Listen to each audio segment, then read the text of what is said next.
I'd like to call the meeting to order. It is Monday, June 1st. I ask everybody to stand for the Pledge of Allegiance. Thank you. Pledge allegiance to the flag of the United States of America, to the republic which stands one nation under God, indivisible, with liberty and justice for all.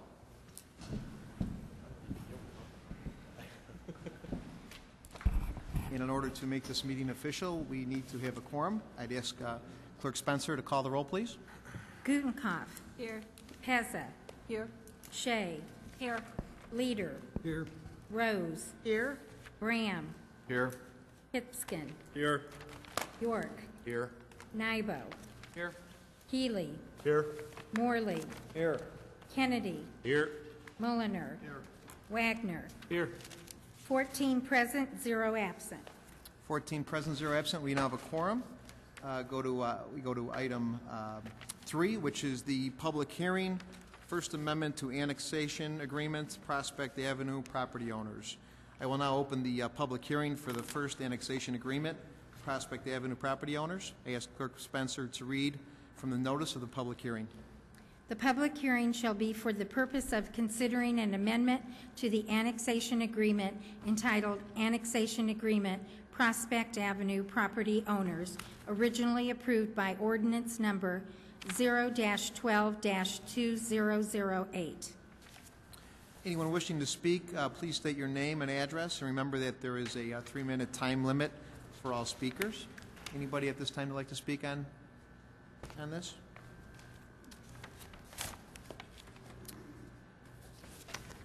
Seeing none.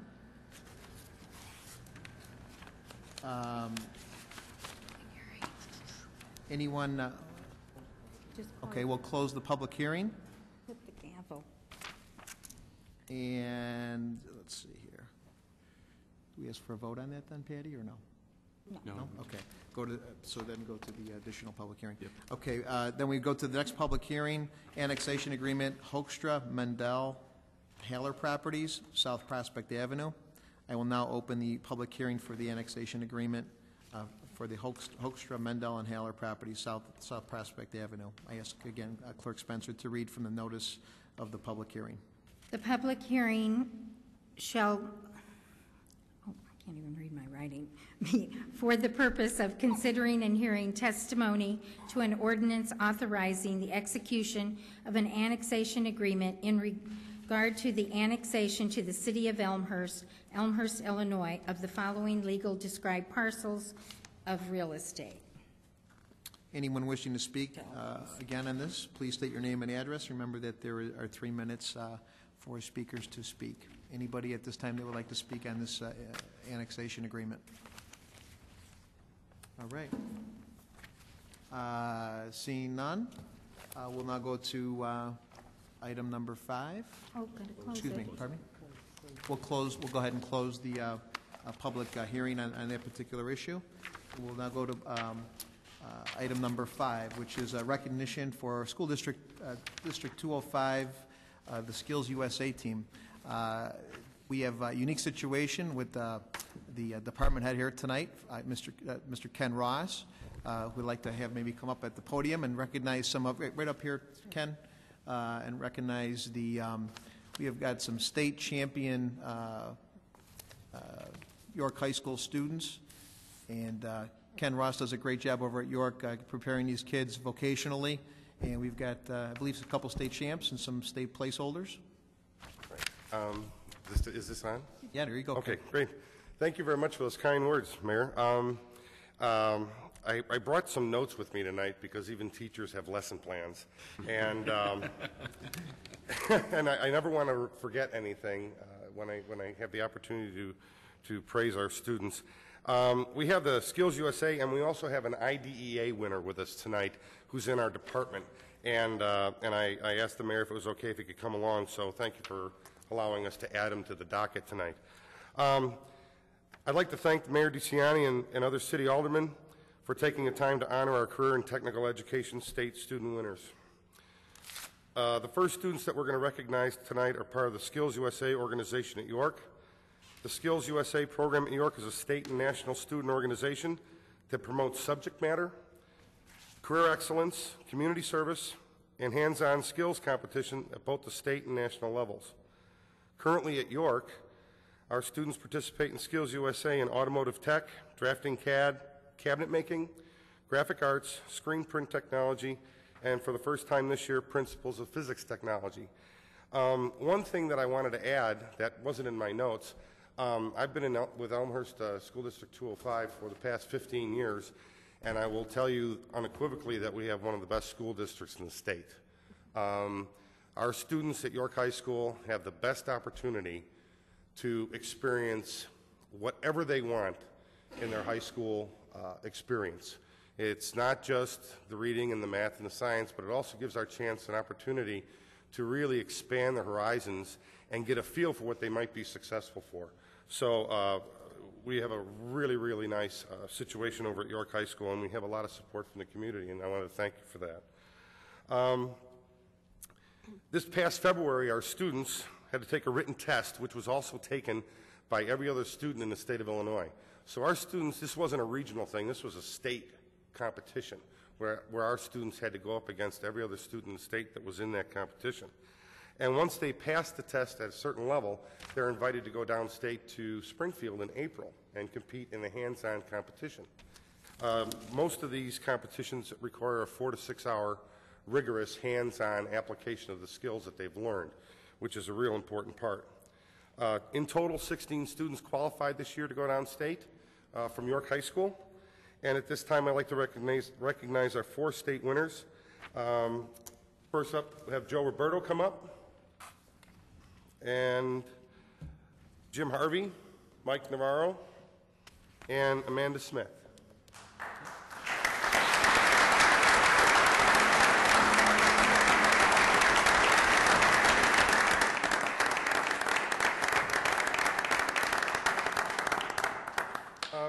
Joe Roberto placed first in automotive collision repair technology competition. In this competition, Joe had to take various damaged parts of a car and repair them back to like new condition. He took first place in that competition. The second 2 students I want to recognize is Jim Harvey and Mike Navarro. Jim Harvey placed first and Mike Navarro placed second in the Principles of Technology competition. And at York High School, we're trying to get more writing, reading, and math brought into all of our career and tech ed courses, and it's also a national movement. And in this competition, the students had to write a research paper, present it, and then defend their position in front of a panel. And we took first, second, and fourth, believe it or not, in state this year, and they did a really great job. Third, the fourth student is Amanda Smith. Amanda went in for a leadership competition where she had to write an essay about this year's theme for the Skills USA, which is Champions at Work, Leadership and Transition, and she took third place in that competition, so she did a really nice job. Now, what's really cool is by taking first place, Joe Roberto and Jim Harvey are going to be representing the community of Elmhurst at the national competition in Kansas City, Missouri, where we compete against 49 other states and Puerto Rico. In our national skills competition, and it would be awesome if we could bring an award back to the state of Illinois and to the city of Elmhurst. It would be fabulous. The fifth student I'd like to bring up tonight is Aaron Hine. Aaron Hine is our IDEA state drafting machine CAD second place winner. We have, at the same time that we have Skills USA, we have IDEA, which, for those of you that aren't aware of what IDEA is, first and foremost, York High School's got one of the best CAD labs you'll ever see. And IDEA works directly with industry and companies to make sure that the students are learning what they need to learn so that when they leave high school, they can either go out into the world of work or they can go on to college and just do a fabulous job, because college doesn't really teach you CAD when you get there if you get into engineering and architecture. So it's a real important piece of education that our students need to have. Well, in the IDEA competition, Aaron, back in February, had to compete against more than 120 drafting CAD students at the regional competition, qualify, and himself and 2 fellow students went down to Bloomington in April and Aaron did a great job in placing second in state for Machine Cat.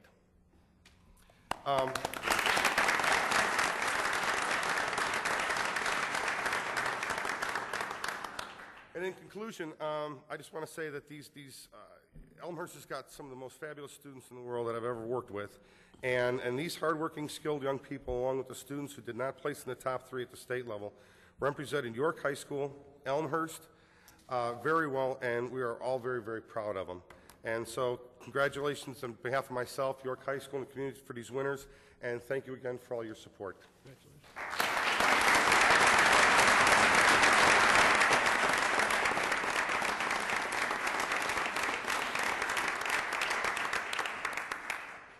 Ken, congratulations to you as a great teacher and a department chair of York High School's vocational area, and all the fine students that participated in our, we're so proud of you to be state champs and to be placing in the state. That just speaks volumes for our community, our district.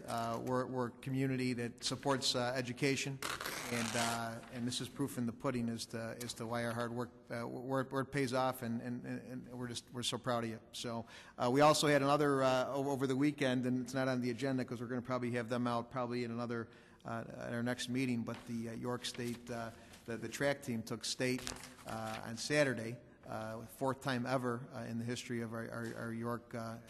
Our York track team to do that. State championships in track are very tough, just like they are in the voc ed areas. Being a former York guy and a former runner, running with Joe, I often the vocational areas of York often get overlooked. They are the #2 state champion awarded area of York High School. So next to Joe Newton. That group out there, they bring home more state titles than any other group over at York. So we're proud of you, and thanks for coming out tonight.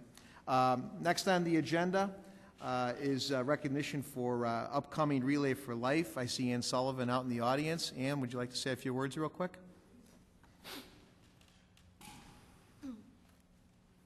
Ann Sullivan is the backbone to Relay for Life in Elmhurst, and as everybody knows, we're a community that supports causes to help folks with cancer, and that's what Relay for Life does. So I'll let you guys take it from here. My name is Carly Hamilton, and I was one of the co-chairs for the first ever Relay for Life York All Youth, better known as the Yay Relay. It was a Relay for Life held at York High School for just the York High School students, in addition to the Relay for Life of Elmhurst. We'd like to thank all of you for letting us come out and speak today, and we would have never been able to do this without a community such as great as Elmhurst. At your seats, you see a t-shirt, which is an extra t-shirt from our event as a thank you very much for everything that you've done. We were able to help to successfully hold our event on April 25th, succeeding our goal of raising over $57,000 in the fight against cancer from just the high school level. So thank you.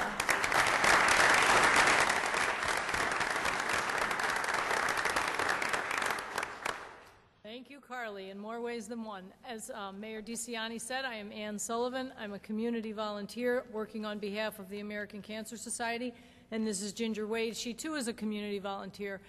And for the past 7 years, for me, I've worked on the Relay for Life, and I have watched the programs that we fund grow to what they are today. And in DuPage County, there are 3 programs in particular that are very important to our friends and neighbors who are faced with the diagnosis of cancer. Women who maybe otherwise couldn't afford a wig go to the DuPage office and can get a free wig. And we all know how important that is for your self-esteem to be able to go back to work and be a productive member of society. People who need rides to their treatments often have a hard time getting those rides these days because we can't all be taking off work every day, regardless of how good the reason is. So the Cancer Society arranges for volunteer drivers in a program called Road to Recovery to take people to their treatments. The third program that is one of my favorites is the Patient Navigation System. 24 hours a day, 7 days a week, regardless of what your questions are, there's a number you can call at American Cancer Society, and there's trained personnel on the other end of the phone to help you find what it is you're looking for, whether it's a doctor, whether it's how to understand your diagnosis, whether it's financial consultations. They have people ready to help you. That's what we work so hard to raise the money for. Elmhurst has had phenomenal success, uncharacteristic success with our Relay for Life for the past 15 years. This will be our 16th year, although it is the American Cancer Society's 25th year of Relay for Life. Worldwide, Relay has raised over $3 billion. And here in Elmhurst, in 15 years, we have raised over $3 million. And that is truly something to be proud of. This year, we spun off the York All-Youth Relay, as Carly told you, giving high school students at York an opportunity to be a part of their own relay. And they made their goal. The community relay, which, as I said, this will be our 16th community relay, will be moved this year because of the new track and field, the turf field going in at York. We are moving to the south side of Elmhurst to Timothy Christian. Our relay is scheduled for June 19th, and we have not yet made our goal. So that's why I'm here. Mayor DeCiani has been a phenomenal supporter of Relay for many years before he was a mayor. Mayor Marcucci was a phenomenal supporter of Relay because his family had been touched by cancer. We need the community to help us this year. We need more teams. We need survivors to come. If you know of someone who's a survivor, or if you're a survivor yourself, please register at the event. Bring some folks that were your caregivers in your time of need, or friends that helped you, because if a survivor comes to Relay and bring friends, then they understand what Relay's all about. If you're willing to be a part of a team, teams form of 8 to 15 people, and everybody raises $150. And this year, what we're saying is, if you get 15 people to give $10, we can do this. We can continue to make an incredible difference in Elmhurst as we have in the past. So I left a little bit of information on everybody's places. Carly got to leave the gifts. I get to leave a little bit of information, because we are still hoping that teams will join our relay this year.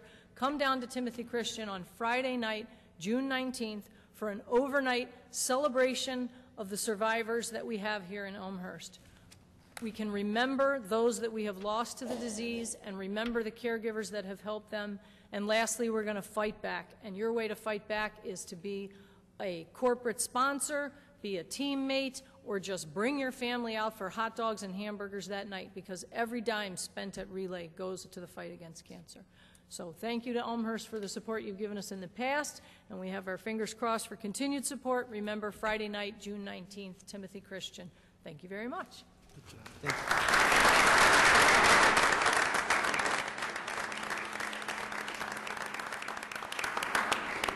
Thank you, Ann, and I would encourage all of us out there, those watching, to come out and participate.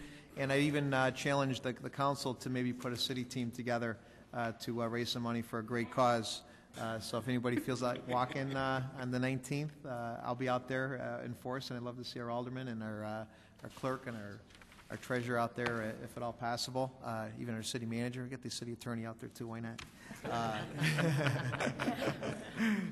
So, and many groups, including ECAF, were started by a young man with cancer. We rallied around that individual. Unfortunately, he has passed, but you know, we've taken a lot of these challenges and turned them into positive things to help other people. And Relay is definitely one of those situations that that does that. So, I look forward to being there, and I appreciate you coming out tonight.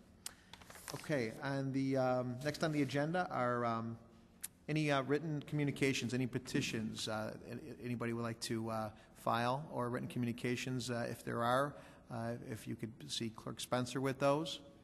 And if there are none, we will then go to public forum.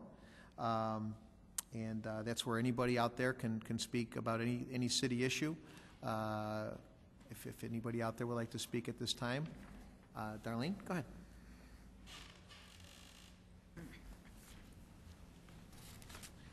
Darlene, yeah, Ken, if you guys are free to leave if you would like to take off. Naturally, Darlene knows the rules, name and address, and you've got 3 minutes, and we appreciate you speaking. I do have a question first. Does a 3-minute time limit include your name and address? No, it doesn't. Okay. My name is Darlene Heslop, and I live at 200 North Michigan Avenue, number 227 in Elmhurst. Quote, I will ensure that your concerns are not only heard, but are also acted upon, end quote. This is from campaign literature I received from candidate for Mayor Pete DeCiani. I'm here now to voice some concerns and to see what, if any, action is taken.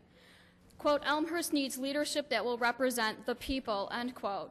If this is true, I would like to know why the search for a new city attorney was conducted 3 weeks prior to officially being sworn in and without providing any factual data. Where is the proper process and procedure? Why no transparency?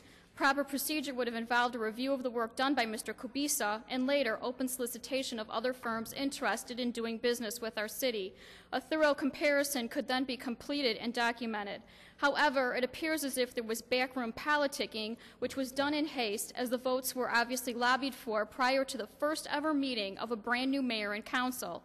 Solicitation behind the scenes is not how the business of the council is to be conducted. Instead, it is openness and transparency that protects the constitutional and ethical rights of the citizens of this city, to which you all took an oath to uphold.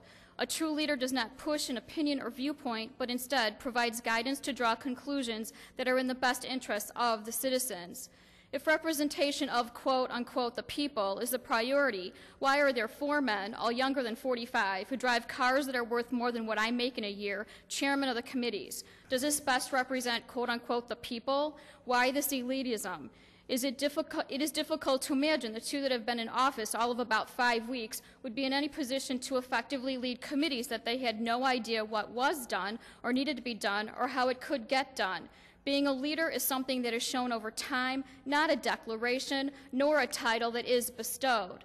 Quote, I will provide positive leadership and unite members of the City Council in our community, end quote. I do not think that the demotion of 2 chairmen with 18 and 10 years of experience and records of getting the job done unifying. Instead, this gives the appearance of being punitive, vindictive, and again, rushing to judgment without due diligence, not positive leadership. If the promise is, quote, leadership, unity, and solutions, unquote, then our local government leadership should be transparent. Personal agendas and disrespect for the proper processes and procedures does not unify, but instead creates dysfunction, as is evidenced by the difficulties Springfield has at the present time. The solutions: close the political back door, restore the openness of our government, and dispense with the appearance of any politicking.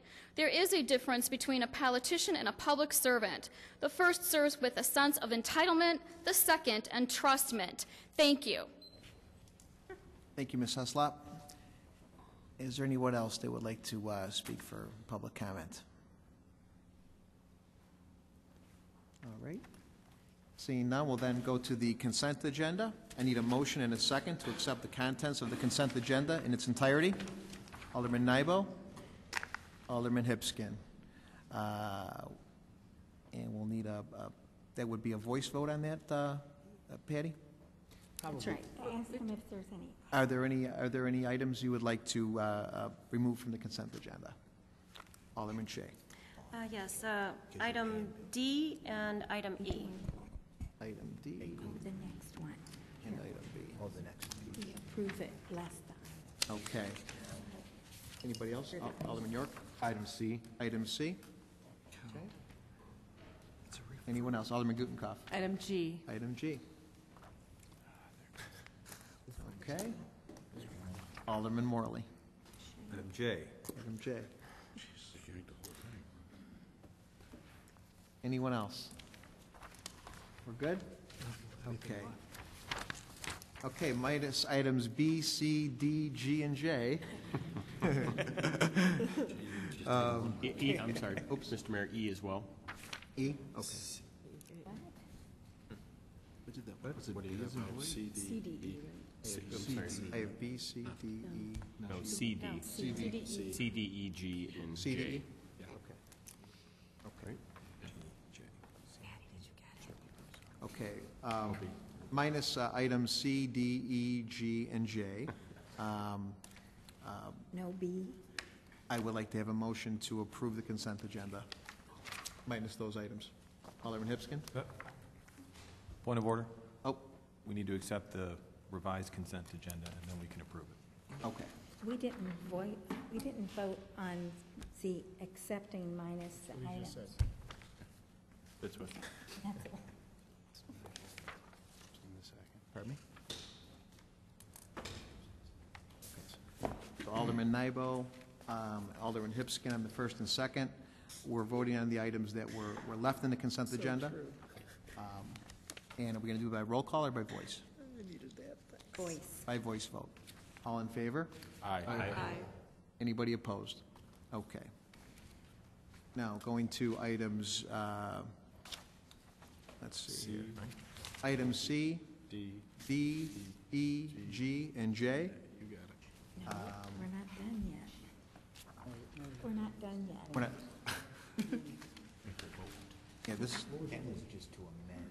Okay, that was to amend the consent agenda. Now we need to approve them minus those Now we need to items. approve Roll the call consent vote. agenda minus items C, D, E, G, and J, and I'll get this right, I apologize. A motion. Motion. Alderman Wagner and Alderman Pezza. All in favor? No. Oh, roll call vote on Roll this. call vote. There we go. Thank you. Okay.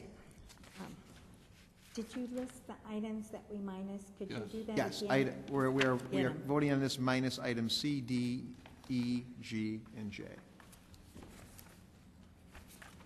Didn't get 'em, but okay. As Okay. Clerk Spencer.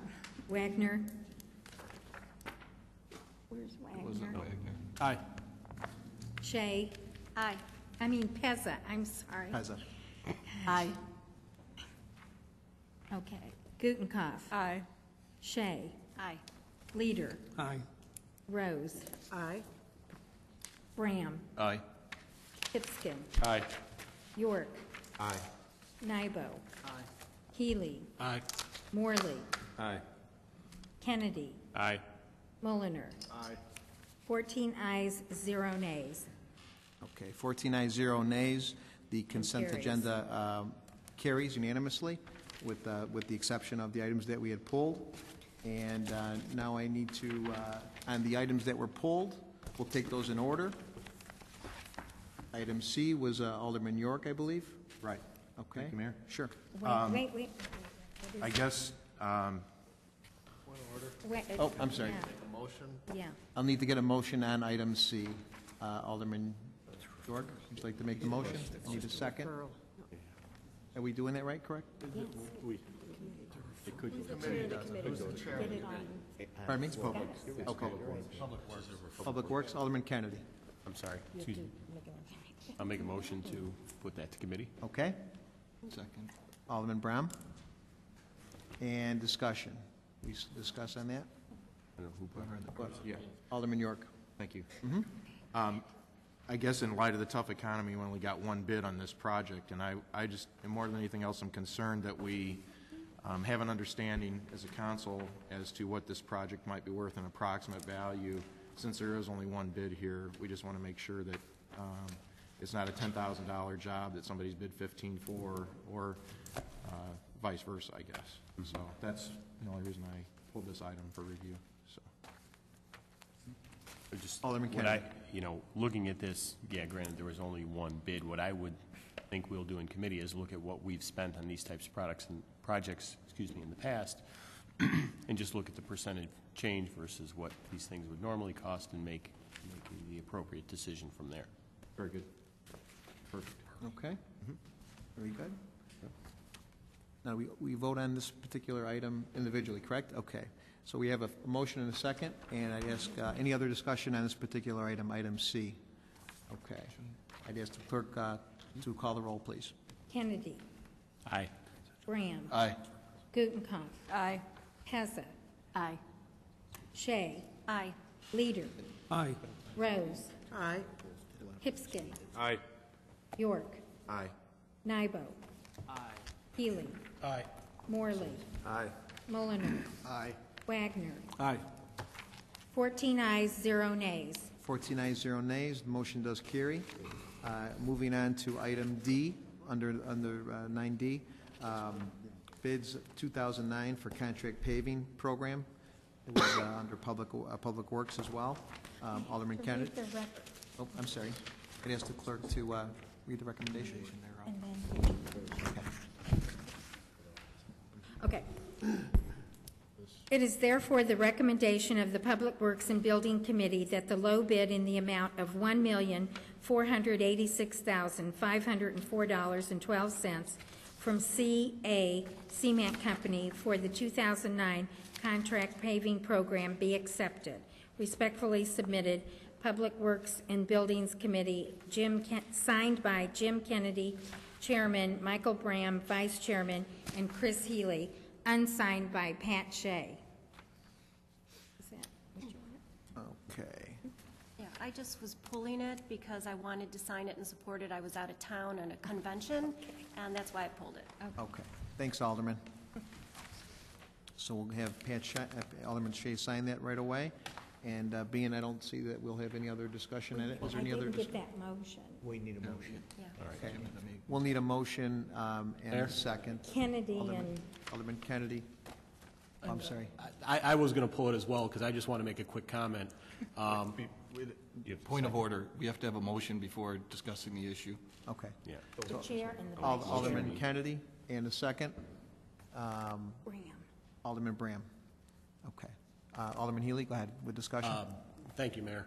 I was going to pull it just to make the council aware that this paving bid will cover 4 miles of road this year.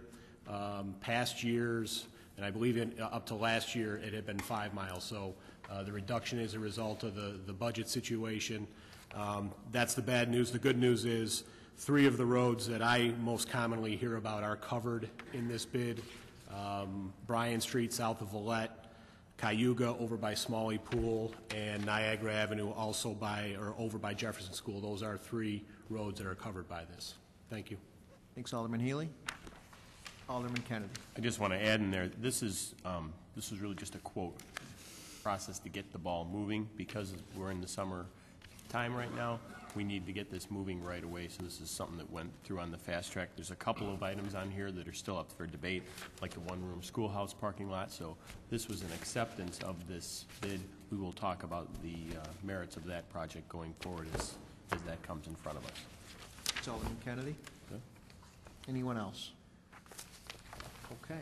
See no more discussion. Ask the clerk to call the vote on that on item D. Kennedy. Aye. Graham. Aye. Gutenkopf. Aye. Pezza. Aye. Shea. Aye. Leader. Aye. Rose. Aye. Pipskin. Aye. York. Aye. Nybo. Aye. Healy. Aye. Morley. Aye. Mulliner. Aye. Wagner. Aye. 14 ayes, 0 nays. 14 ayes, 0 nays. The motion does carry.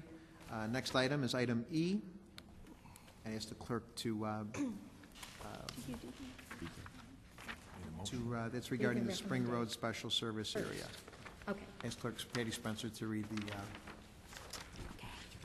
Based on the survey results through a review of proposed project information, the Public Works and Buildings Committee recommends the approval of the neighborhood's request for the replacement of sidewalks on Spring Road between Villette Street and the CN Railroad, and the city staff be directed to create the special service area according to the Special Service Area Tax Law, 35 ILCS 200/27-5.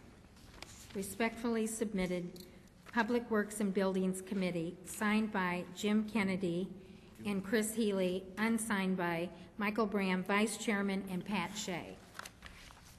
all right. I'll need a motion, Alderman Kennedy, and a second, Alderman Brown. Discussion. Yes, the reason I pulled this, I just have some questions about it. I wanted to know if, do we know if the state of Illinois is going to withhold any tax dollars yet? As of right now, and I could defer to the city manager on this, talking about on the income tax issue that it does not look like that's going to happen, thank God. But we're not positive yet. we're not positive yet, but the legislator is not supporting the governor in that measure, Okay, yeah, based on the updates I've seen. all right, because the reason is it's, we're talking about $1 million worth of aesthetic work, which we do want our areas to be, to look improved and things like that, but I, don't know if at this time we should be spending $1 million when we're looking at even saving 10,000 here or not doing a truck, that would be 50,000 or something like that. This is a lot of money. We don't have any grant money guaranteed. I just feel that this is something that should be postponed even just a year, Okay. Alderman Kennedy? I think that's more than a fair comment. What we looked at in committee was the value of this project and the importance of the Spring Road business area, and the fact that the business owners have been the ones that drove this process through. And this is an area that we continue on to revitalize. There's new businesses there. There's a lot going on. It's a big area for us with the St. Patrick's Day Parade. It's a showcase area, and given that we need more economic development, it seemed a very logical approach to invest in that area. Alderman Nybo. Thank you, Mr. Mayor. I'll speak in support of the project as well.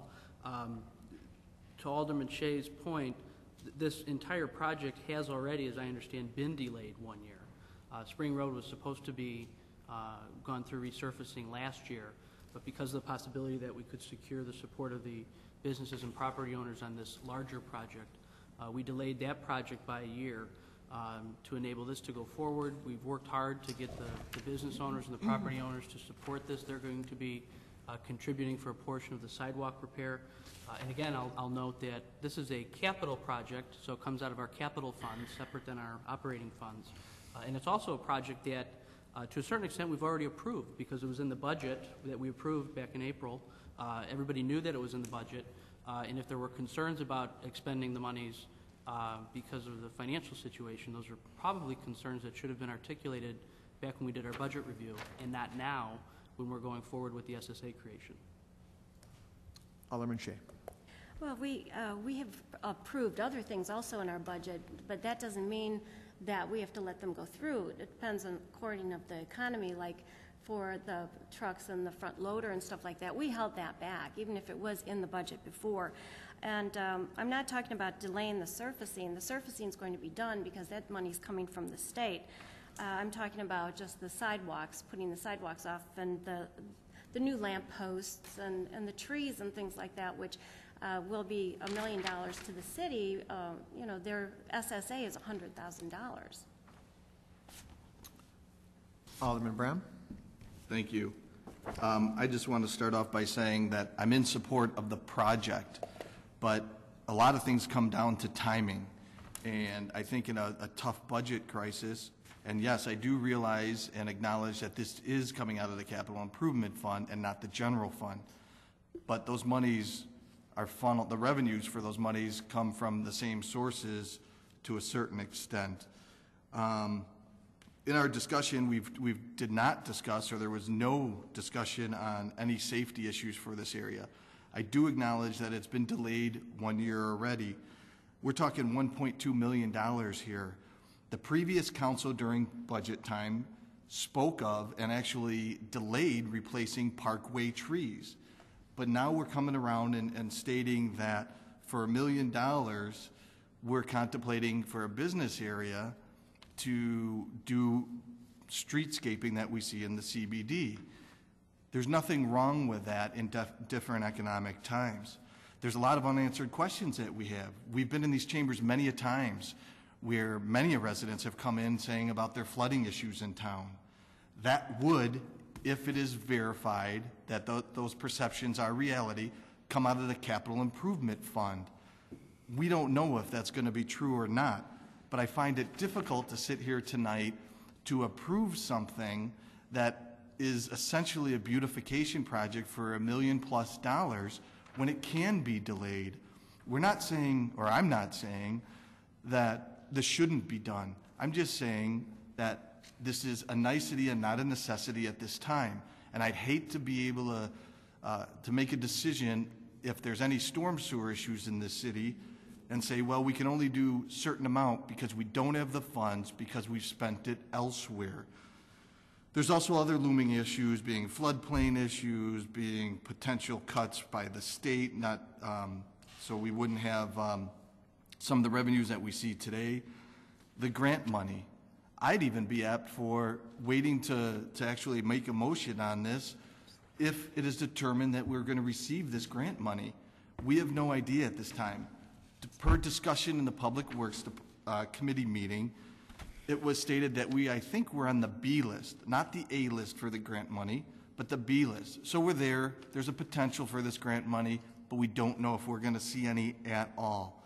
Again, I just want to reiterate, I like the project. I think that Spring Road is a great business district. I think it would be great to see some aesthetic improvements of this area, but I just don't believe that this is the right time due to everything looming overhead. Alderman Healy. Thank you, Mr. Mayor. I too am going to speak in support of it, and I certainly respect the opinions that we can and maybe should wait a year. I don't agree with them.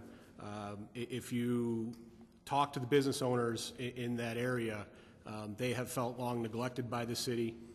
If you look at the sidewalks, the streets, the curbs, around the tree beds, you can tell they're long neglected.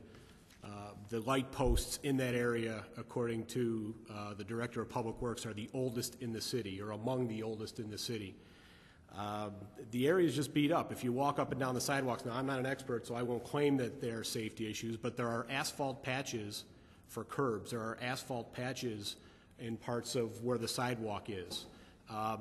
To me, that shows a need to spend some money in that area to get it to what I would consider to be up to standard. I walked that entire length, both the east and west sides this week, because I did wrestle with spending $1 million, and it was very clear in my mind that it will be money well spent in what is a very important part of town. As Alderman Kennedy said, it is a showcase part of town at certain parts of the year.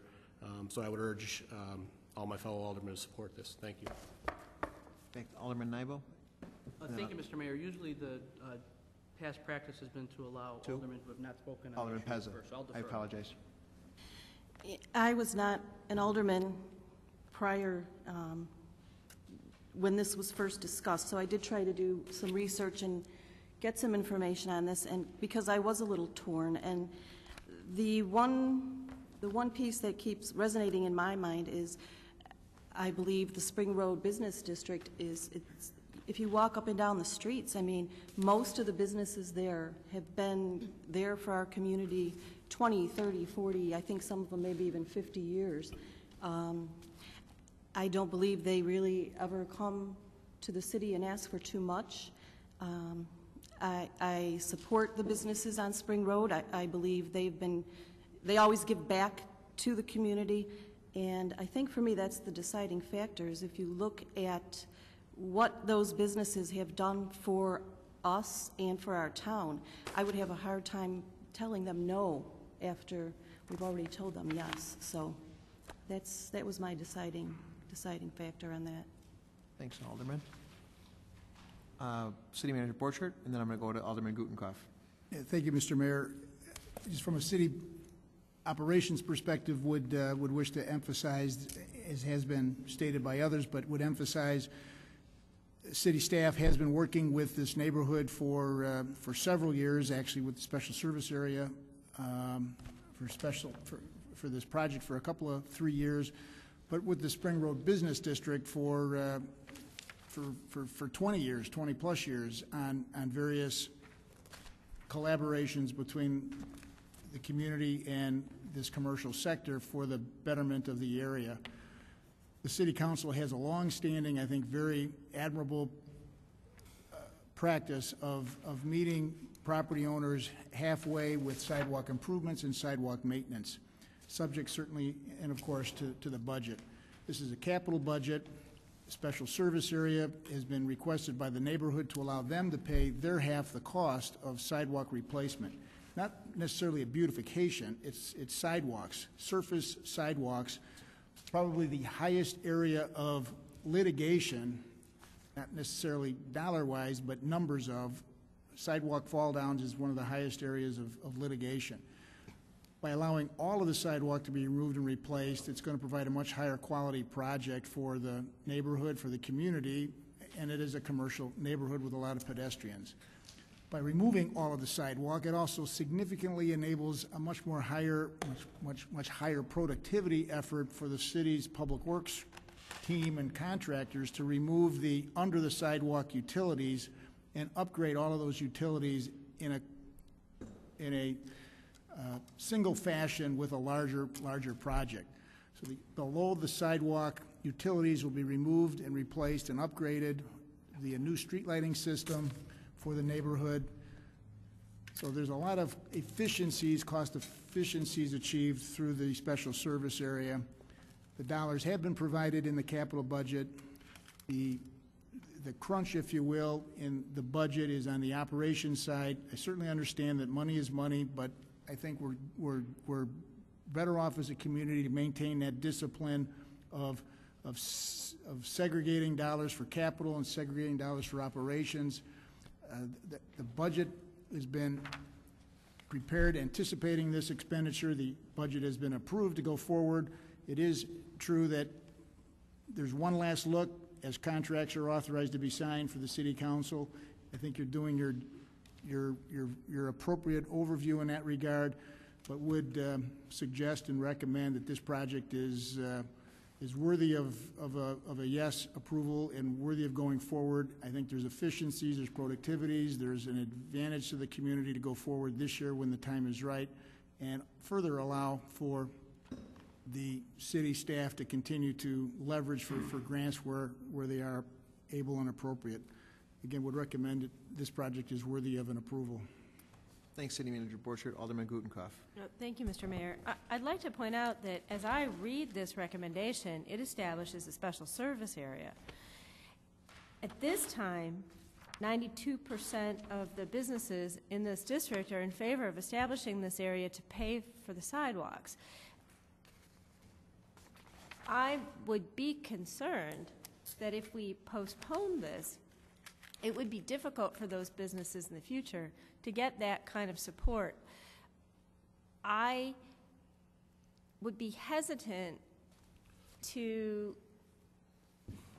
not approve this because I think if there's enough momentum among the businesses to provide their cost share with the city at this point to upgrade this business district, I think we should go forward with it. I'm also concerned that we're overlooking a bit of a bigger picture here, that by creating a shopping district that draws shoppers, we create an opportunity to generate tax revenue within our community. People aren't likely to shop in areas that they don't look inviting.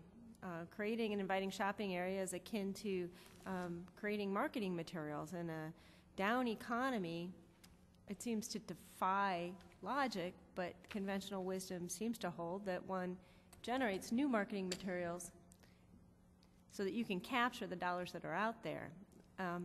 I'm equating this to marketing the Spring Road business area as a whole, and I think that we need to do whatever we can to encourage the businesses to stay on top of things so that this whole area looks better.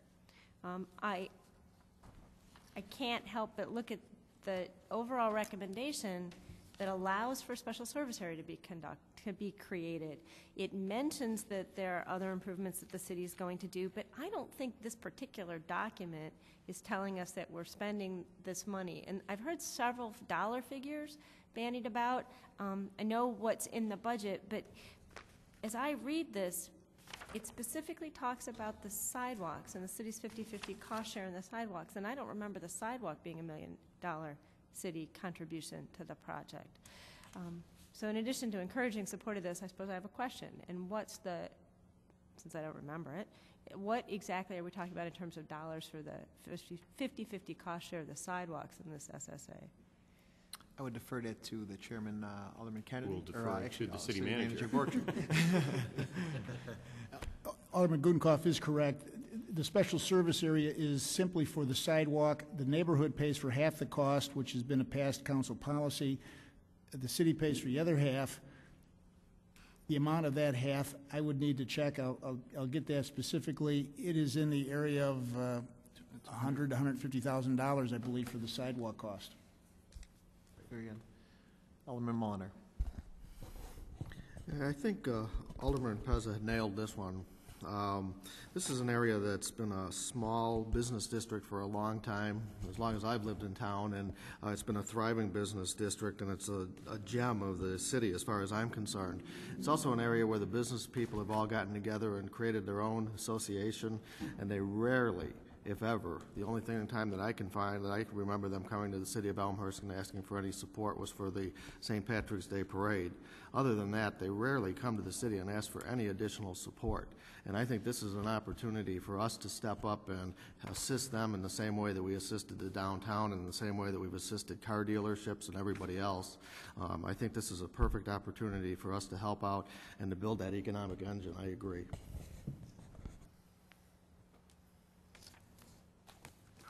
Thanks, Alderman. Alderman Brown. Yes, thank you.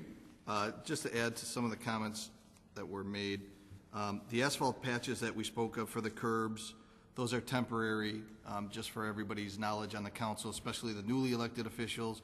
Those are temporary patches. You'll see it in any part of the community. The reason why the city of Elmhurst does that is for scale, the economics of scale.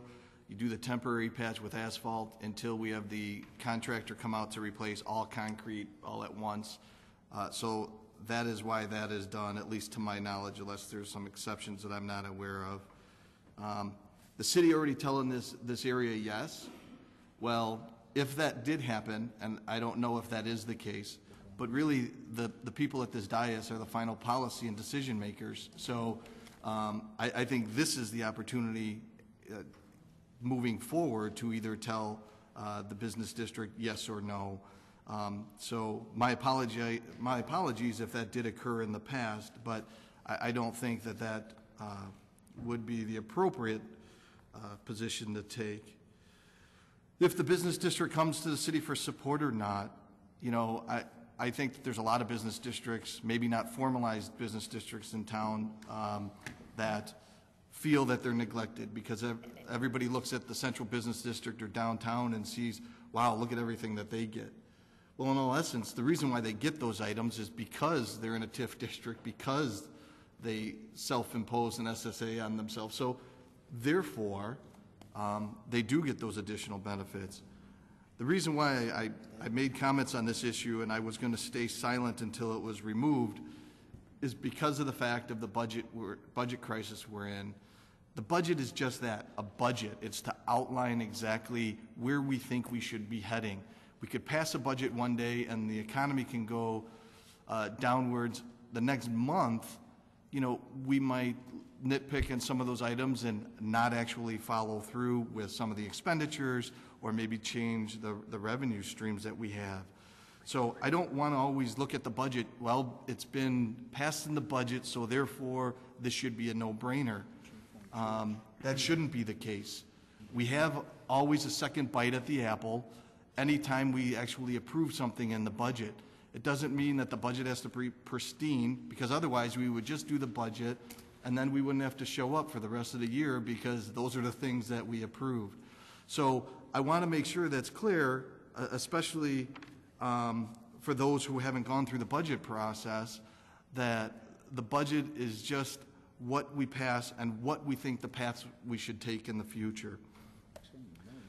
With that, I'll just summarize that, you know, we just passed the paving contract, and we're reducing the miles being paved this year in the city of Elmhurst from 5 to 4. And some people might think that's small and irrelevant unless it's your street that got bumped from that list. We make these difficult decisions because we have to, because that's why we're elected. And what we just passed tonight is one example of that. It's tough for me to support something that I don't believe is something that's a safety issue.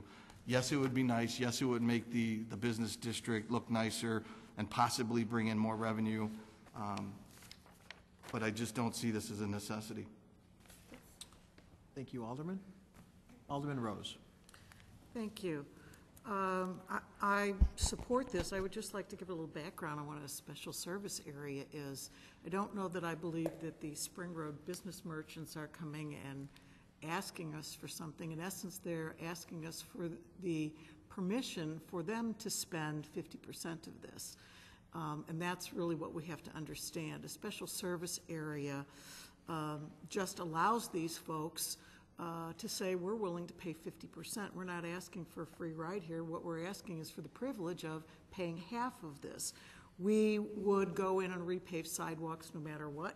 We go in and replace lights no matter what. What they're asking for is we want something perhaps sooner, we want something perhaps a little better, and we're willing to pay 50% of that. This is no different from someone on, I'll say in the 3rd Ward, folks on Willow who came and said, we want some sidewalks, and we're willing to pay 50% of that. I have to say, those of you who understand special service areas really need to have an idea how unusual it is to have 90%, over 90% of people come in and say we're willing to pay half of that. Usually we're pulling teeth to get 51%. So I think that there are several reasons why I support this. One, this is from the capital budget. This is not the operating budget, and that's very different. Number two, this is a project that these folks are willing to pay 50% of. Very important piece involved in that. Number three, the notion of beautification of a business district is not a luxury, that is a necessity. Whether my house looks beautiful or not, maybe I like it, maybe I don't, that's a luxury. I'm not selling anything out of my house. Selling is a whole different thing. So I think for those 3 reasons I support this, and I urge all of us to do that. Thanks, Alderman Rose. Anyone else? Alderman Shea. Just to clear things up, the 50% of what they're paying would be of just the sidewalks, the $200,000. The remainder would be all on the city to have to pay for, which would probably be $1 million. And I just want people to notice the difference. I have no problem if they want their sidewalks done, but when we're adding in all the other things to it, then I have to pull back on that. But if they want to do just the sidewalks, I'm fine with that. Thank you, Alderman Shea. Anybody else for discussion? Seeing none, I'd ask the clerk to call the roll, please. Do you want to say? It's okay. All right. Kennedy. Aye. Bram. No. Gutenkopf. Aye. Pezza. Aye. Shea. No. Leader. Aye. Rose. Aye. Hipskin. Aye. York. Aye. Nybo. Aye. Healy. Aye. Morley. Aye. Mulliner. Aye. Wagner. Aye. 12 ayes, 2 nays. 12 ayes, 2 nays, motion passes, and I think it was very important that the issue is resolved. It definitely is a good part of our town, a central business district, and it also is a safety issue. So I think overall it's a win-win. So I appreciate everybody's participation. Going to the next item, item G, which is a liquor license request from Team Spirit Shell. I'd ask Clerk Spencer to read the recommendation, please. It is therefore the recommendation of the Public Affairs and Safety Committee that a liquor license not be created for Team Spirit Shell. Respectfully submitted, Public Affairs and Safety Committee, signed by Patrick Wagner, Chairman, Chris Nybo, Vice Chairman, and Paula Pezza. All right, I'd ask for a motion and a second, please. Motion by Alderman Nybo, second by Alderman Wagner, and discussion, Alderman Gutenkopf. Thank you, Mr. Mayor. I pulled this because while I understand the committee's rationale for, or I think I understand the committee's rationale for denying a liquor license to a gas station, that they're concerned that the clerk is going to have difficulty juggling a variety of tasks, and that selling liquor is a complex task that involves being able to check one's identification and watch the liquor and also watch the pumps. I was reminded that there are many kinds of businesses where a clerk has to juggle several tasks and sell liquor at the same time. And I'm especially concerned at the paragraph in the report that identifies the reason why this gas station wants to sell liquor, that the economic circumstances are such that this station is probably not making very much money on gasoline, and that we've done a lot to try to support businesses in our community, and allowing the gas station to sell a product that is going to ensure their economic viability is something I think we should be supportive of. My understanding is that gas stations make, what, a penny a gallon on gasoline sales, something to that effect. We allow convenience stores to sell liquor in our community. We allow bars to sell takeout liquor. We should not be so concerned about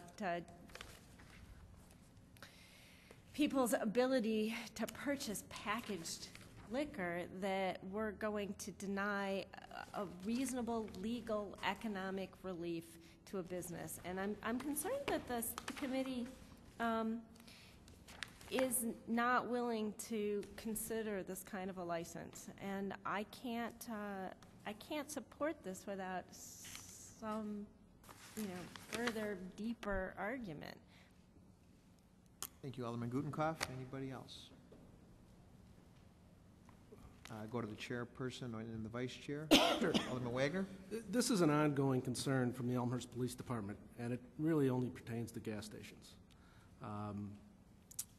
The Elmhurst Police Department finds that the ability for any attendant to monitor the sale of gasoline, sale of food items, the sale of liquor is going to be a little bit too much for them to make sure that the proper identification is looked at and analyzed and make sure that the right person gets the liquor. It really only pertains to the gas stations themselves, and allowing this at this location has the potential to grow into some of the other gas stations, and they find that as a public safety issue, and we concur. Alderman Nybo. Yeah, I'll echo the chairman's remarks on that. The police chief had serious concerns with this, and this is certainly not a reflection on the applicant itself. The applicant has a stellar record on safety issues. One could say that this is no different than any clerk's responsibilities to juggle a lot of different responsibilities, and manage things in a store. The difference is the gas station has the pump, and the clerk has to monitor the pumps as well as what goes on in the store. And from a policy perspective, the police chief has a lot of concerns with going down the road of allowing these types of establishments to sell liquor. And from a policy perspective, there's the problem as to if you grant it for this applicant, how are you going to not grant it for the next applicant that comes in, the next applicant that comes in? And so it's a situation where I think you got to let it for none, or you're going to have a very tough time not permitting it for all of the institutions. So the police chief had some serious concerns. We agreed this is not a road that we want to go down, and so that's why we support the police chief's recommendation. Thank you, Alderman Nybo. Anybody else? Alderman Hipskin. Thank you for enlightening me on some of the issues that they have. The only question I have, and it refers back to Alderman Gutenkopf's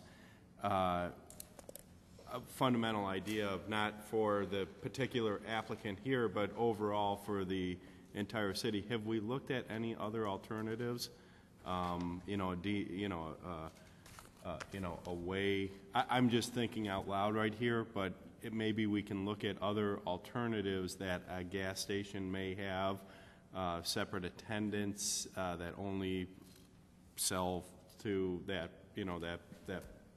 that group. I don't know if we've looked at anything like that. I see the concern. I agree with it, and but I'd also like to think maybe we can look at it in a completely different way. So there is some good taxes that come out of there that we'd like to capture here in town, and also maybe grow a business or two. But being the concerns that are out there right now, and which are valid concerns of the police chief, who knows a lot more than I do, are there any other alternatives we can offer? And it looks like it would strictly be gas stations, because this is a gas station issue. just something that maybe we can, put up in committee, in committee and look at and see if there are other alternatives for these types of businesses. And there's probably a very finite number of them. Thank you. Thanks, Alderman.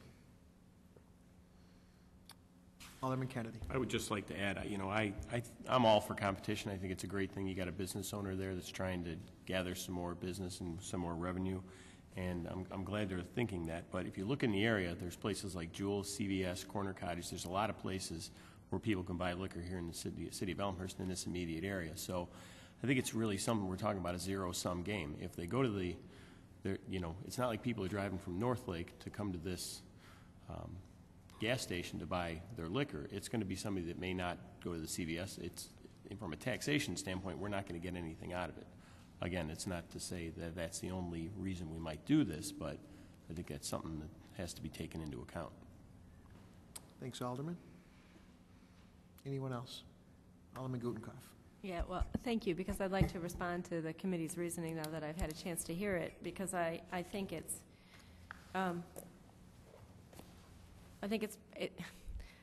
short-sighted. I think the issue is not about where people buy liquor. I think the issue is the ability of a business owner to have a viable business and to sell a legal product. So I don't buy it. I mean, a convenience store attendant who's all by themselves has to monitor all of their cases and check ID and sell liquor and make sure that the cigarettes aren't getting stolen or, what have you with it. I think that we are overly worried about the attendant's ability to do this. Plenty of other towns don't seem to be worried about this. I'm concerned that we're being very short-sighted and that this is a business that gets hard hit in a hard economy. So I'm disappointed that we can't think bigger. Thanks, Alderman Gutenkopf. Anybody else? All right. I'd ask the clerk to call the roll, please. Nagbo. Aye. Wagner. Aye. Gutenkopf. Nay. Pezza. Aye. Shea. Aye. Leader. Aye. Rose. Absent. Oh, absent. Okay, Bram. Aye. Hipskin. Aye. York. Aye. Healy. Aye. Morley. Aye. Kennedy. Aye. Mulliner. Aye. That's 12 ayes, 1 nay, and 1 absent. 12 ayes, 1 nay, 1 absent. The motion does carry. And the next item on the agenda is item J. It's a report case number 09ZBA-02, Savage Variation at 384 Webster Avenue. And I ask Clerk Spencer to read the recommendation, please. It is therefore the recommendation of the Development, Planning, and Zoning Committee that this request be approved, along with suspension of City Council rules to allow the report and the ordinance to be approved at the same meeting. The City Attorney has prepared necessary ordinance documents for City Council approval. Respectfully submitted, Development, Planning, and Zoning Committee. Signed by Stephen Morley, Chairman, Susan J. Rose, Vice Chair, and Norman Leader, Alderman, 2nd Ward. All right. I'll need a motion and a second to get this on the floor. Motion by Alderman Morley, second by Alderman York. And discussion, Alderman Morley. I pulled it. I'd be happy to talk about it. In and of itself, there's nothing exceptional about this request for variation. It's about as standard as you're going to get for an exception.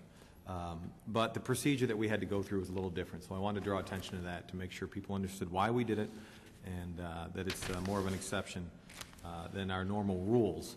The variation itself is a homeowner who, in addition to many improvements that they're doing to their property, needs to request variation from a current Elmhurst zoning ordinance to put their front porch on the way they want it. If you look at the diagram, you can see that actually the house itself, and part of the report, I'm not going to repeat the whole report, the house itself it has a non-conforming legal setback, as do all of the neighbors around it. The lot it's on itself is also legal and non-conforming.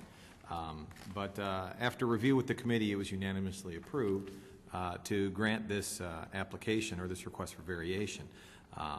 And I'd be more than happy to go into any more detail if anybody has any additional questions. But really the reason why I pulled it is that for the people watching at home and also for anybody who's new, it is certainly not our practice to pass a recommendation, certainly a recommendation that requires a subsequent ordinance. It is not our practice to pass a recommendation and then on the same agenda later on in the evening, in this case under item 12, under ordinances, we will be asked to vote on this Savage variation as well. It's out of the ordinary. There's exceptional circumstances, two that I'd like to point out. One is this application is one of the things that got caught in transition with the new election, the new mayor, the new committees.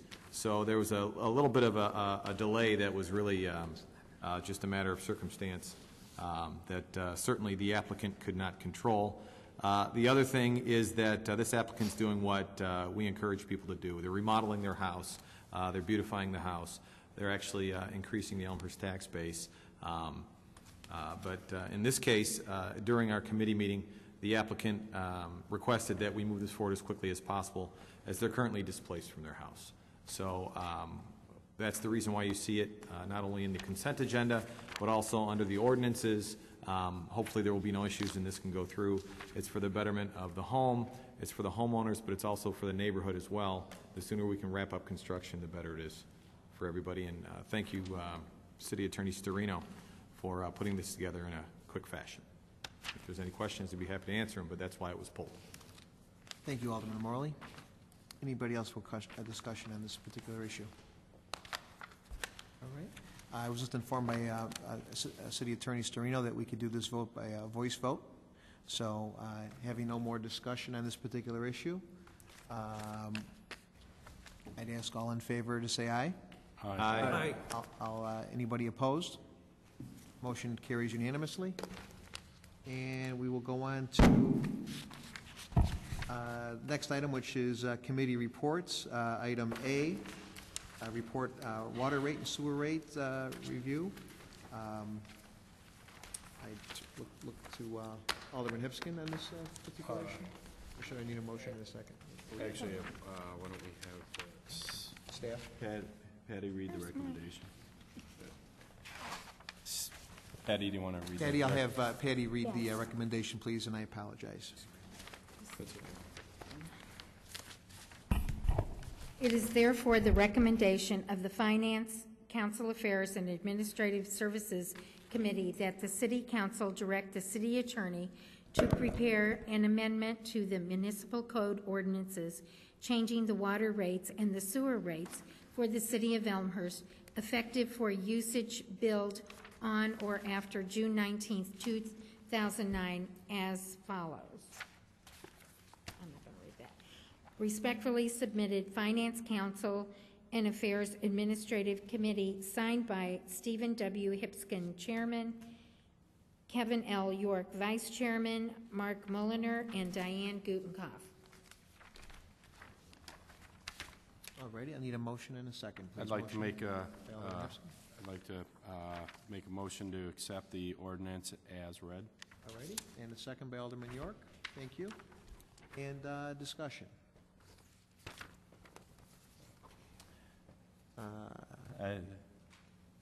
Any discussion? Alderman I was Hipskin. actually looking for questions first from anyone. But briefly, I'm sure everyone saw this and looked at it and read it more than once or twice. We have had an increase in our water rates from the DuPage Water Committee, actually 3 increases, which actually total 34% increase of our water, which comes from Lake Michigan, and we buy it from the DuPage Water Commission. And those rates actually went into effect January 1st 2008, January 1st, 2009, and we have one coming up on January 1st, 2010. Actually, they were 15%, 44%? Total, 15, 15, and 14. Okay, 44%.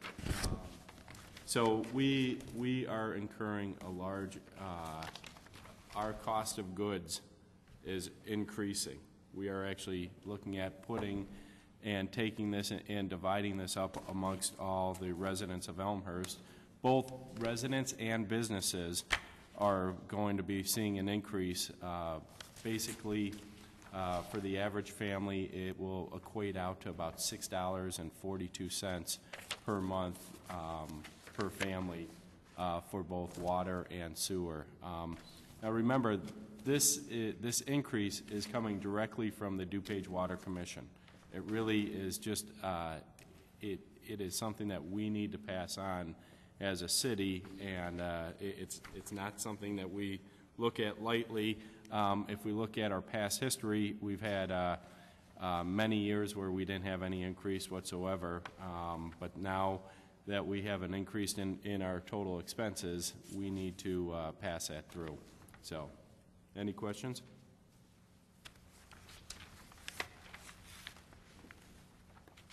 Alderman Wagner. Thank you.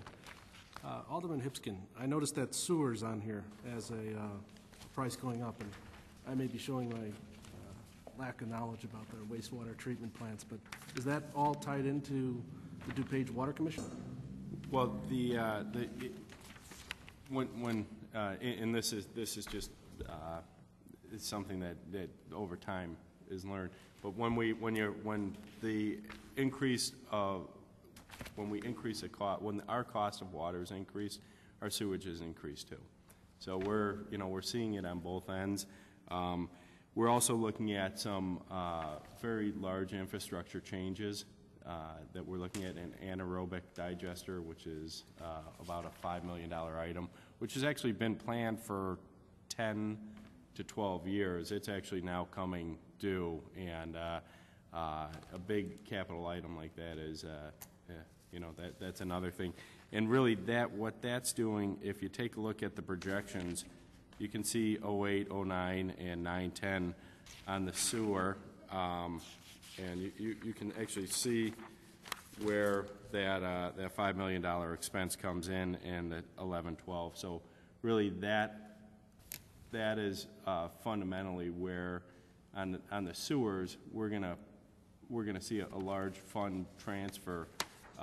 It's actually something we build, we don't buy it. But once we construct it and move it forward, then that sewer fund rates. And if you look on the bottom of the sewer, you see the 25 to 33%. It's actually almost in a column by itself. If you take that column all the way over, that's the fund balance that we like. That the city has recommended, and city council has recommended to have for years. And this is something that this is that 20, 30, maybe 40 years in the making that the city has this kind of fund available to itself. It is a self-sustaining fund. Therefore, the funds coming in and out of here are somewhat restricted only for water and sewer. Coming in and going out, that's how you have to think about water. It's coming into the house and then it needs to leave. There's an expense on each way coming in and leaving. And so we like to keep these funds in proper balance. This kind of increase, albeit a little more than we've seen in the past, is necessary. Did that answer your question? It has. Okay. Thanks, Alderman. Alderman Brown. Yeah, just to add to or to respond in addition to that question, it's not directly correlated to the DuPage Water Commission. The rationale behind it is that we have a meter for the water usage each home uses, each business uses. There is no such meter for anything for sewer, and therefore the city, due to overhead administrative costs and a ton of probably other reasons that I'm not aware of, equates the price for sewer the same as water usage. So it's a one-to-one correlation. So anytime we raise the water, we also raise the sewer. Thanks, Alderman Brown. Anyone else? Alderman Gutenkopf. Thank you, Mr. Mayor. I think this is perhaps the opportune time to point out that there are many options available to all of us to try to conserve the amount of water we use, and therefore the impact of this fee increase can be lessened if we're focusing on things like low-flow shower heads and rain barrels to capture water for our gardens, and to examine the kinds of plantings and the amount of water we use outside of our houses. So I just want to take this opportunity to plug some of the green initiatives in the city and to remind residents that there are things that they can do to mitigate the impact of this fee increase and to help conserve water so you're not using as much and spending as much. Actually, to elaborate on that just a little, and that's a great point. Alderman Gutenkopf had brought up the fact that if we use less water, our water bill's going to go down. If we collect, that's on the individual and the micro basis. On the macro basis, if we all do that in the city, our total cost will go down too. So these increases will really compound themselves. So I want to thank you for bringing that up, because it really is, if we, I forget the saying, act locally, think globally. This is a perfect example of that. If we all can conserve a little, it can help the city reduce its overall costs. Therefore, would the future expenses according to our water and sewer would be going down to the consumer.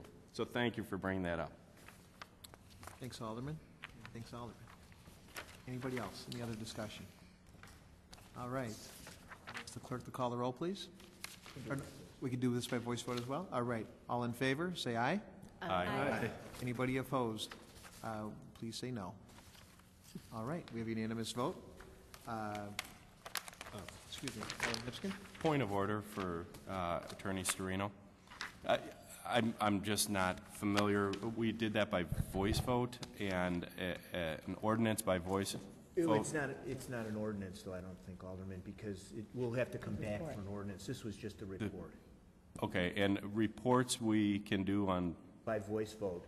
Okay. But all ordinances, which are page 2, are all going to have to be by roll call vote. Okay, thanks. Thank you. Little change in what we've done. That's okay. We need change, right? We'll speed things up a little bit, so that's a good thing. Very good.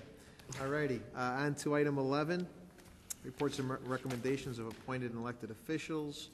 Item A, if you look in your packets, everyone, you'll see we are putting in place all the commissions and all of we've got commissions renewing. We've got board positions at the library, which we directly oversee renewing.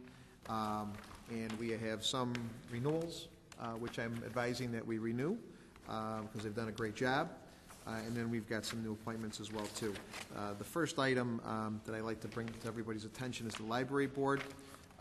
We've got reappointment of Susan Sadowski, William Ryan, and Ingrid Beckton.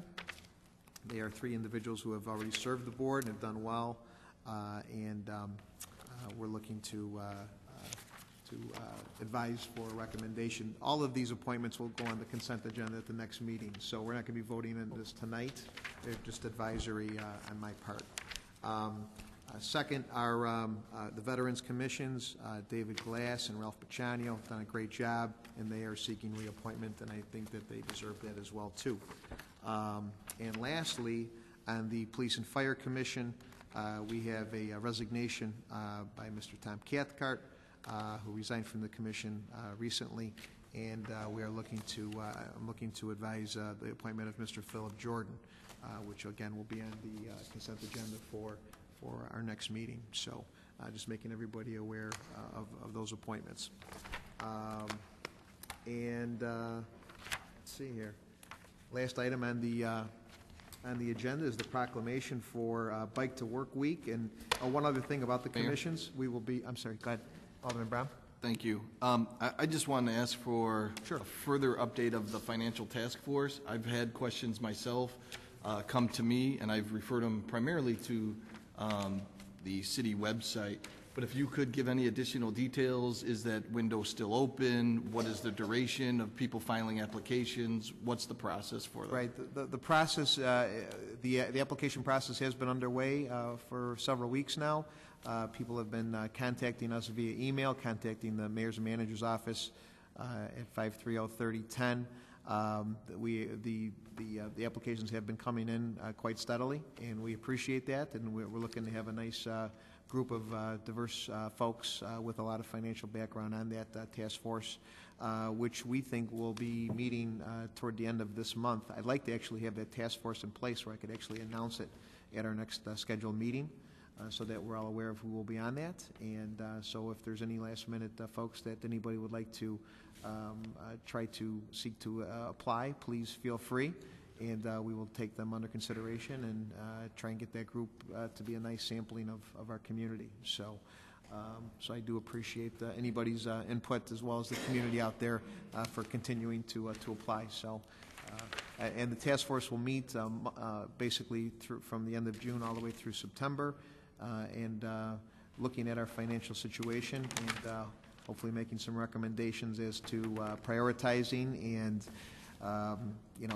quality of life things that we're talking about here tonight and voting on, so that we can make sure that we give the taxpayers what they want, and also guide the council as to what the community wants as well too. So I appreciate you asking about that. Thank you. My pleasure. The Bike Task Force, which was something that Mayor Marcucci had put in place prior to me taking office, I am in support of continuing. I see the chairperson of that task force, Bob Hull, out in the audience. We're going to read a proclamation here in a minute or two, but I just wanted to make people realize that I, as mayor, and I think this new council will support this task force moving forward and listening to what they have to say, and are looking forward to getting educated on being bike friendly. We spoke with Mr. Hull at the last committee meeting, and he was very patient and was at the meeting for the entire night and talked about various issues on how we can implement this as we move current projects forward too, which I think is great. And at this time, I'd ask Mr. Hull to come up to the podium and take a proclamation on Bike to Work Week. Get you right up here.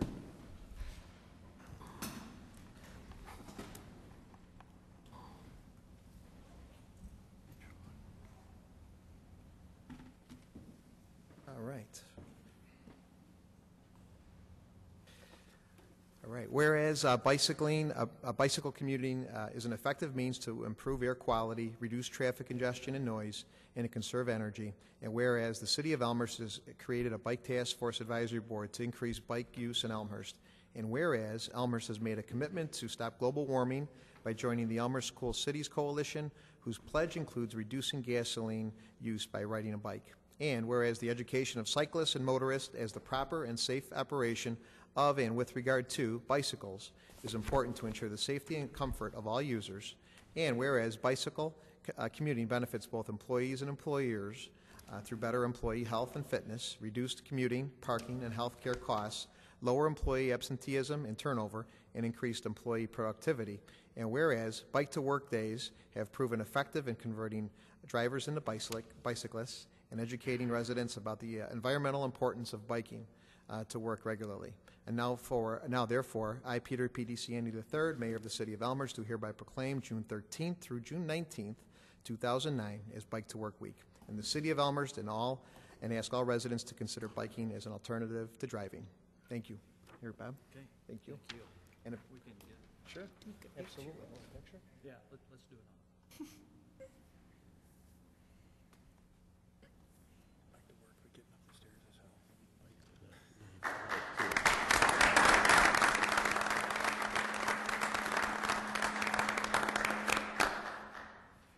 On behalf of the bicycling community of Elmhurst and the surrounding towns, we thank you, Mr. Mayor, for this proclamation which recognizes the value of bicycles as a sustainable and earth-friendly way for both recreation and transportation.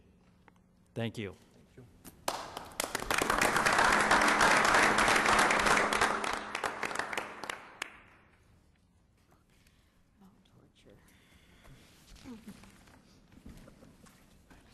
Alrighty.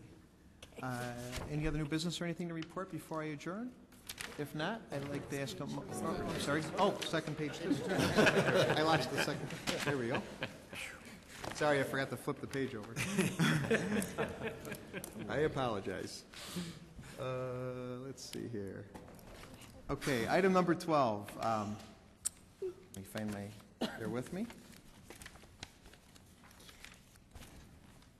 Item number 12 is item A. Excuse me. 12A, I would ask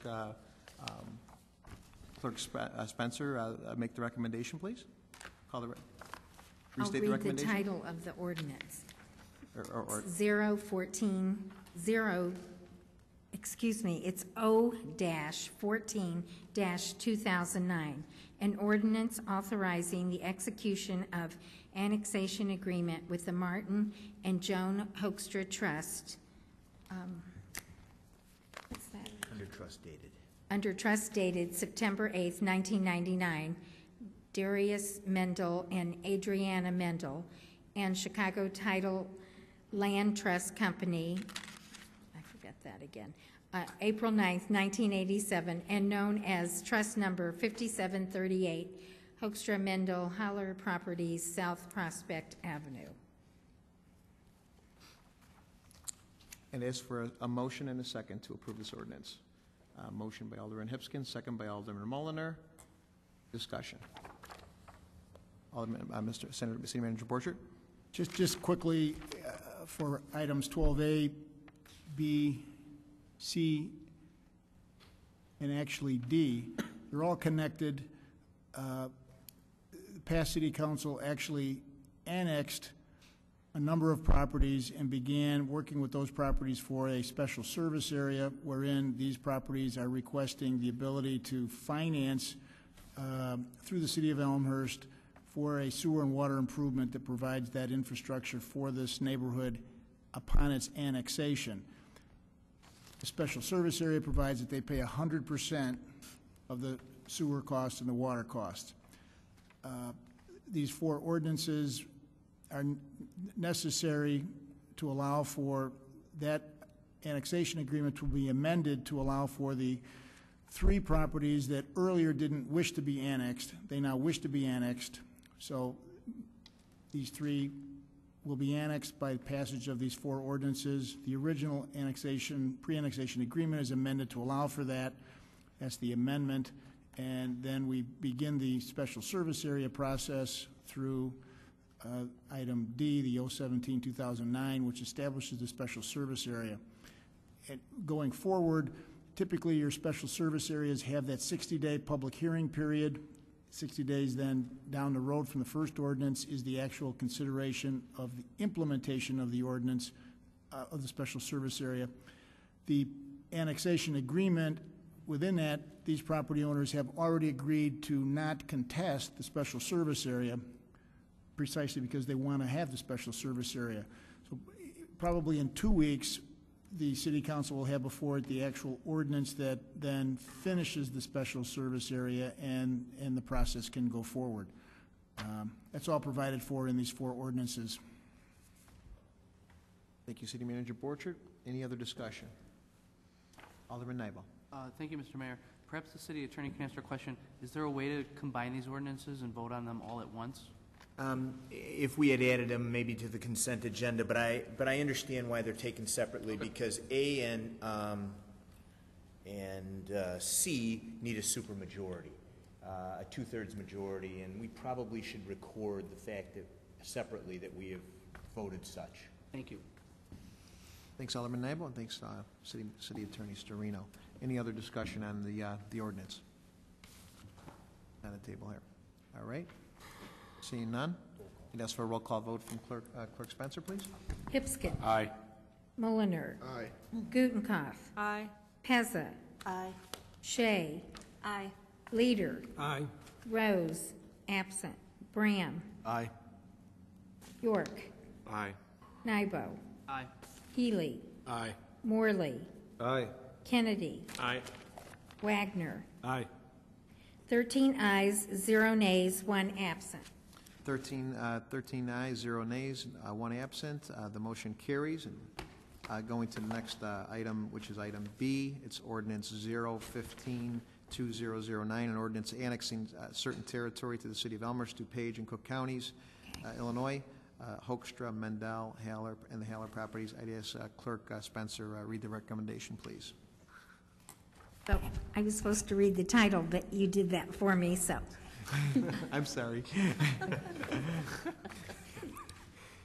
I'd like to have a motion and a second, please, on this. Alderman Hipskin, Alderman Wagner. Any discussion? Okay, let's go. All right, seeing none, I'd ask for a roll call vote. Hipskin. Aye. Wagner. Aye. Gutenkopf. Aye. Pezza. Aye. Shea. Aye. Leader. Aye. Rose, absent. Bram. Aye. York. Aye. Nybo. Aye. Healy. Aye. Morley. Aye. Kennedy. Aye. Mulliner. Aye. 13 ayes, 0 nays, 1 absent. All right, 13 ayes, 0 nays, 1 absent. Motion does pass. And item C, and I'll let Patty read it from here. I didn't We hear have to that. keep it loose, Patty. I didn't hear that. Okay. We have before us O-16-209, an ordinance approving a First Amendment to annexation agreement, Prospect Avenue owners. All righty, I'd like to get a motion and a second. Alderman Hipskin motions, Alderman Gutenkopf second. Any discussion? Seeing no discussion, roll call vote, please, by Clerk Spencer. Hipskin. Aye. I'm sorry, I didn't get the second. Oh, second was Gutenkopf, sorry. Gutenkopf. Aye. Pezza. Aye. Shea. Aye. Leader. Aye. Rose, absent. Bram. Aye. York. Aye. Nybo. Aye. Healy. Aye. Morley. Aye. Kennedy. Aye. Mulliner. Aye. Wagner. Aye. 14 ayes, 0 nays, 1 absent. 13 ayes, 0 nays, 1 absent. Excuse me, yes, The 13 ayes. Motion does carry. And on to item D. Item D, I ask Clerk Spencer to read the read the ordinance, please. An ordinance proposing the establishment of a special service area in the city of Elmhurst and providing for a public hearing and other procedures in connection with Prospect Avenue. And I'd like to get a second, a motion and a second. Alderman Healy, Alderman Brown. Any discussion? And ask Clerk Spencer to call the roll, please. Healy. Aye. Bram. Aye. Gutenkopf. Aye. Pezza. Aye. Shea. Aye. Leader. Aye. Rose, absent. Hipskin. Aye. York. Aye. Nybo. Aye. Morley. Aye. Kennedy. Aye. Mulliner. Aye. Wagner. Aye. 13 ayes, 0 nays, 1 absent. 13 ayes, 0 nays, 1 absent. The motion does carry. And item E, I'd ask Clerk Spencer to read the recommendation of the ordinance, please. An ordinance granting a front yard variation on the property commonly known as 384 Webster Avenue, Savage. And a motion and a second, please. Alderman Hipskin, Alderman Morley. Discussion? Alderman Nybo? Do we need to do a motion to suspend the rules on this one? Point of order? Point of order. Yeah. It was in the report. It was in the Previously, in the What do you need to report, as do? long as it was in the report, it's okay. Right. Yeah, it was in the report. In the report? We passed that. And it was passed. Okay. Good call. That's a good Good point. question, Alderman Nybo. Anybody else for discussion? Hearing none, I'd ask Clerk Spencer to call the roll, please. Hipskin. Aye. Morley. Aye. Gutenkopf. Aye. Pezza. Aye. Shea. Aye. Leader. Aye. Rose, absent. Bram. Aye. York. Aye. Nybo. Aye. Healy. Aye. Kennedy. Aye. Mulliner. Aye. Wagner. Aye. 13 ayes, 0 nays, 1 absent. Motion 13 ayes, 0 nays, 1 absent, motion carries. And going on to item number 13, other business. Looking around the room here to see if anybody has any other business to bring up at this particular point. We talked earlier about the Finance Task Force being announced probably at our next meeting and meeting at the end of June. So anybody who would like to apply for that task force, please get your applications in as soon as possible. Give a call to the mayor or manager's office at 530-3010. We'd like to get everybody involved in that. Alderman Pezza. Just a quick question. I've had several myself regarding this. Has anyone heard back yet, or who will they hear from, or do they have to come in and be interviewed, or what? After they apply, what comes next?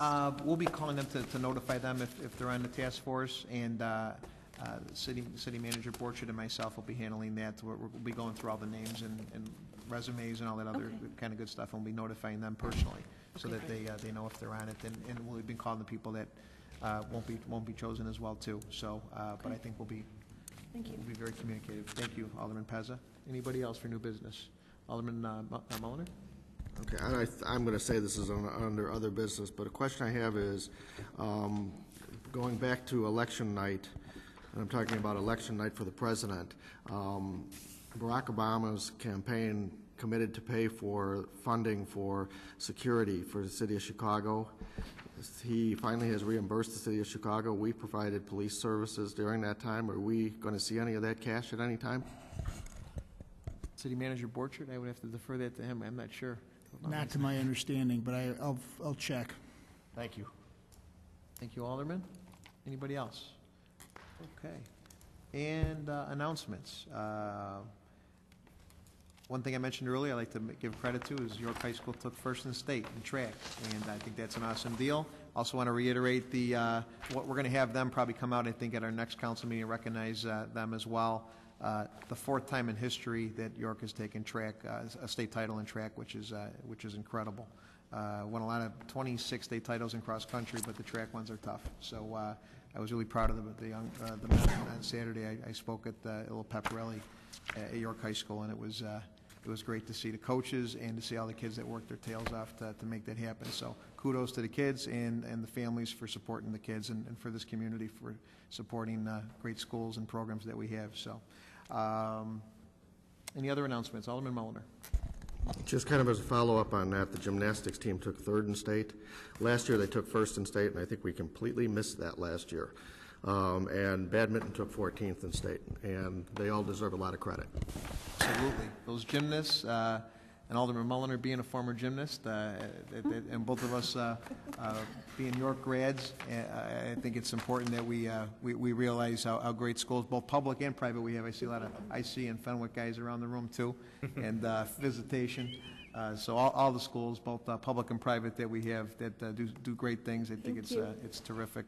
And on the public school side, I think it's important for us to realize, and we talked about the tax cap being a decimal this year, like 1%. New growth is the only thing that's adding to those schools right now, and I think it's our fiduciary duty to bring new growth in this community.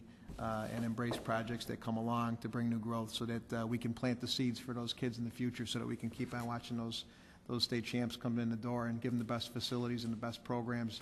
And we're not school board people, but we're driving the economic development bus to make that happen. So we do have control over new growth, and I think it's imperative that we take advantage of that and realize that. So just a little words of encouragement to the board here.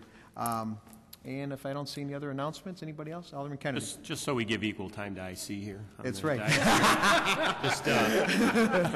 I just want to say IC is seeing a significant increase in its enrollment for next year. I don't know the exact number, but I believe it's more than 80, which was a result, I'm sorry?